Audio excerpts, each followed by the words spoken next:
In the mist-covered forests of ancient Eastern Europe, where towering oak trees whispered ancient secrets, there lived a god so powerful that the very sky trembled at his command.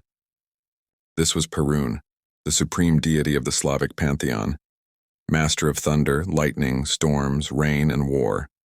Picture, if you will, a mighty warrior god, bearing a spectacular axe that could split mountains and wielding arrows of lightning that illuminated the darkest storms. His most fearsome weapon was his golden bow, from which he would shoot bolts of lightning across the heavens, each strike echoing with divine authority. The ancient Slavs didn't simply choose to worship Perun on a whim. Their lives, deeply connected to the forces of nature, saw in him the very essence of life and death. When spring thunderstorms would roll across their lands, they believed it was Perun battling the forces of chaos and evil, represented by his eternal enemy, the serpent god Veles. In the dense forests of the Slavic lands, Perun's sacred animal was the eagle, soaring high above the world, keeping watch over the realm of humans. Oak trees, especially those struck by lightning, were considered his earthly temples. People would gather around these mighty trees, leaving offerings and seeking his protection. But Perun wasn't just a god of destruction. He was the protector of warriors, the bringer of life-giving rain, and the keeper of law and order.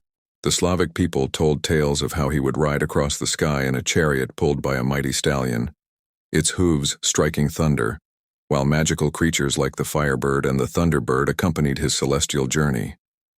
Through ancient chronicles and archaeological findings, we've discovered that Perun's worship was so significant that when Christianity came to Slavic lands, many of his attributes were transferred to Saint Elijah. Even today, in some remote villages, old customs honoring Perun survive in folk traditions and celebrations. While we can't say if Perun was real in the physical sense, he was absolutely real in the hearts and minds of the ancient Slavs. He represented their understanding of natural forces, their respect for justice, and their hope for protection in a world filled with uncertainty.